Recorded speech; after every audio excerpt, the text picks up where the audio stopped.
నేరస్తులకి క్రిమినల్స్కి ముఠా నాయకుడిగా జగన్ రెడ్డి. అది రాజకీయ పార్టీ కాదు. వైఎస్ఆర్ కాంగ్రెస్ పార్టీ అనేది రాజకీయ పార్టీ కాదు.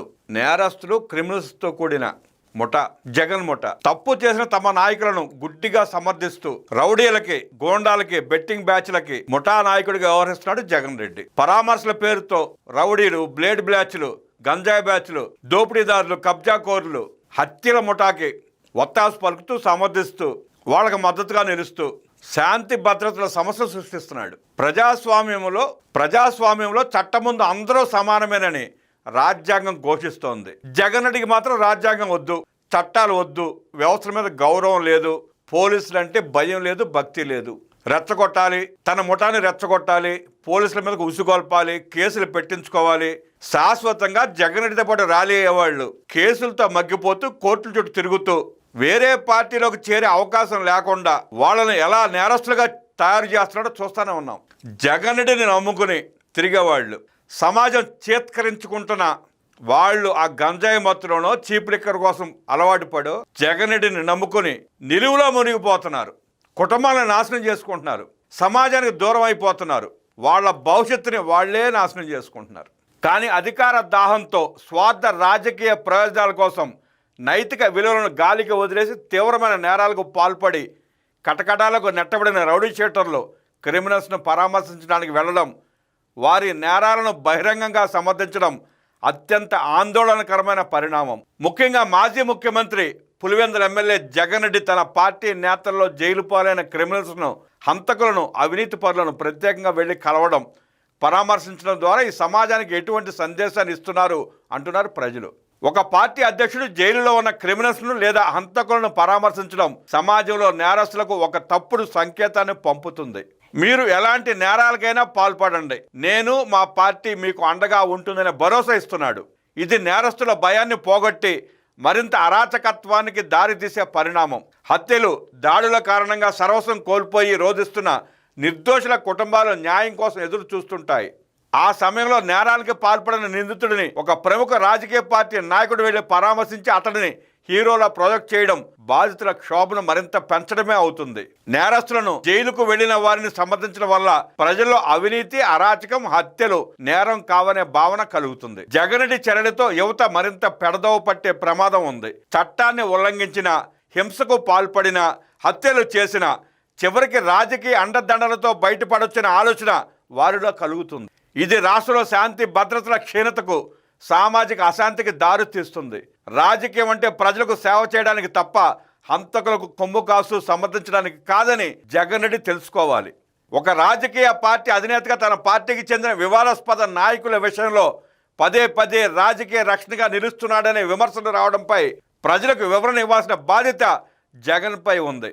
తన పార్టీకి చెందిన వ్యక్తులపై ఆరోపణలు వచ్చినప్పుడు చిన్న తప్పుగా చూడటం, ప్రత్యర్థిపై అదే ఆరోపణలు వస్తే పెద్ద నేరాలుగా చిత్రీకరించడం రాజకీయ నైతికత కాదు. ప్రజలు కోరుకునేది రౌడీలకు రాజకీయ ఆశ్రయం కాదు.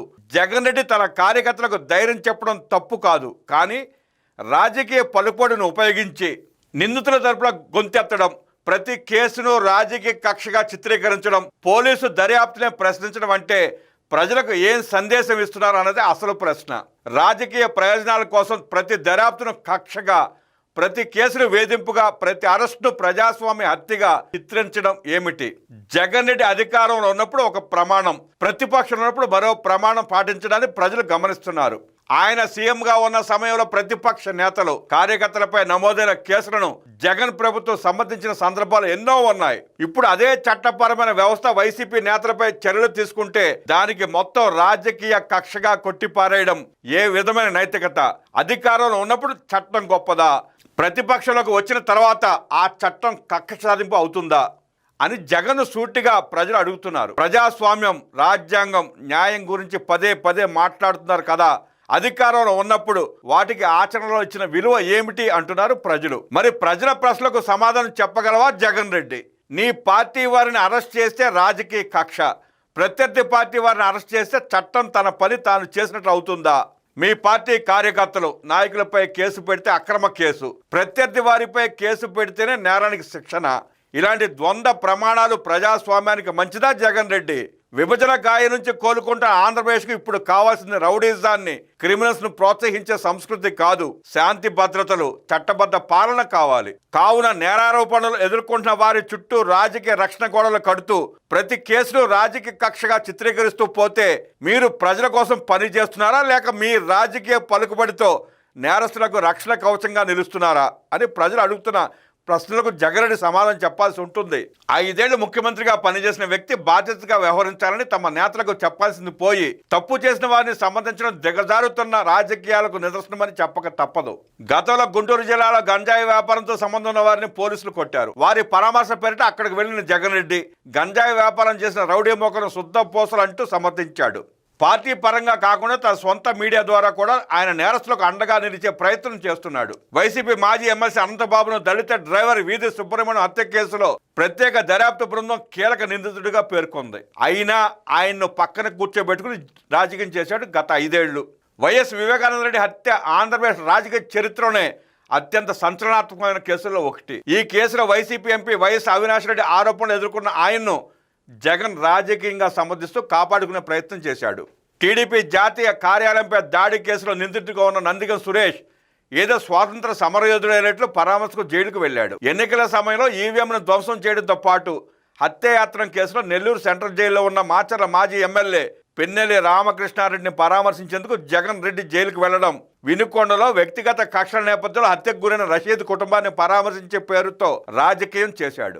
గుంటూరు జిల్లాలో జగన్ కాన్వాయ్కు సంబంధించిన ఘటనలో వైసీపీ కార్యకర్త సింగే మరణించడంతో జగన్ సహా పలువురిపై పోలీసులు కేసు నమోదు చేసిన ఘటనను రాజకీయం చేశాడు. తాజాగా శ్రీకాకుళానికి చెందిన మాజీ మంత్రి సిద్రి అప్పలరాజు కుమారుడు చేసిన మోటార్ సైకిల్ ప్రమాదంలో ఒక వ్యక్తి మరణించగా 18 ఏళ్ల చిన్న పిల్లాడు ఏదో తెలియక యాక్సిడెంట్ చేస్తే మానవత్వం లేకుండా శిక్షించాలని ప్రభుత్వం అనుకోవడం ఏమిటని ప్రశ్నించడంతో పాటు జైలులో ఉన్న అప్పలరాజును పరామర్శ పేరుతో రోజంతా సైకో మోకలను పోగేసుకుని రోడ్లపై బల ప్రదర్శన చేయడం, ప్రమాదం చేసిన వారిని సమర్థించడం, 2029 తర్వాత నరుకుతాం చంపుతామని జగన్ అనుచరులు రెచ్చిపోవడం, ఏ మాత్రం వెరపు లేకుండా చట్టమన్నా పోలీసులను భయం లేకుండా రప్ప రప్ప అంటూ ప్లకార్డులు ప్రదర్శించడం దేనికి సంకేతమో జగన్ రెడ్డి చెప్పాలి. ఎటువంటి ప్రజా సిద్ధాంతం లేకుండా అబద్ధాలతో పార్టీని స్థాపించి శవ రాజకీయాలతో అధికారంలోకి వచ్చిన జగన్ రెడ్డి మళ్ళీ అధికారం పోగానే ఎక్కడ శవం కనిపిస్తే అక్కడికి వెళ్లి శవ రాజకీయాలు చేస్తున్నాడు.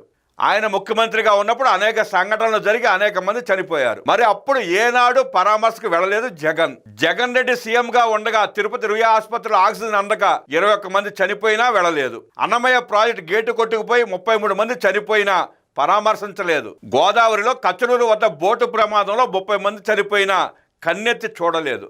అధికారంలో ఉన్నప్పుడు ఆ ఘటనలో జగన్ రెడ్డికి కనిపించలేదు. ఆ రోజు వారి ప్రాణాలుగా గుర్తించలేదు. నేడు పదవి పోగానే పరామర్శల పేరుతో ప్రజలకు వెళ్లి ఇష్టం వచ్చినట్లు మాట్లాడుతూ గొడవలు సృష్టించేందుకు ప్రభుత్వాన్ని తప్పుపడుతున్నాడు. ఏదేమైనా తన వెంట ఉండే హంతకులు, నేరస్తులు, క్రిమినల్స్ ను కాపాడేందుకు జగన్ రెడ్డి అహర్నిశలు శ్రమిస్తున్నాడు. వారు ఎలాంటి తప్పు చేసినా మీకు అండగా ఉంటానని పార్టీ శ్రేణులకు ఆయన సందేశం ఇస్తున్నాడు. ప్రజల కంటే ప్రజలను చంపేందుకు కుట్ర చేస్తున్న వారిని పరామర్శించేందుకే ఎక్కువ ప్రాధాన్యత ఇస్తున్నాడు. తెలుగుదేశం ప్రభుత్వంపై బురద జల్లేందుకు తన సమయానంతా వెచ్చిస్తున్నాడు. బాధ్యత కలిగి 5 ఏళ్లు ముఖ్యమంత్రిగా ఉన్న జగన్ రెడ్డి ఇప్పటి వరకు 2 ఏళ్లుగా ప్రజా సమస్యలపై మాట్లాడలేదు. అధికారంలో ఉన్నంత కాలం తన విధ్వంస కార్యకలాపాలను నిర్వహించడానికి ఎమ్మెల్యేలు, ఎంపీలను వినియోగించాడు. వాళ్లను వీధి రౌడీల కంటే కింద స్థాయికి దిగజార్చాడు. తెలుగుదేశం నాయకులను దుర్భాషలాడటానికి, దాడులు చేయడానికి ఉపయోగించాడు. నేడు పదవి పోగానే జైల్లో ఉన్న తన పార్టీ నేరస్తులను సమర్థిస్తూ పరామర్శల పేరుతో ప్రజలకు వెళ్లి ఇష్టం వచ్చినట్లు మాట్లాడుతూ కూటమి ప్రభుత్వాన్ని అప్రతిష్ట పాలు చేయాలని కుట్ర పన్నాడు. ఇటువంటి పార్టీ, ఇటువంటి నాయకుడు రాష్ట్రంలో ఉండటానికి అర్హత ఉందో లేదో ప్రజలే ప్రశ్నించాలి.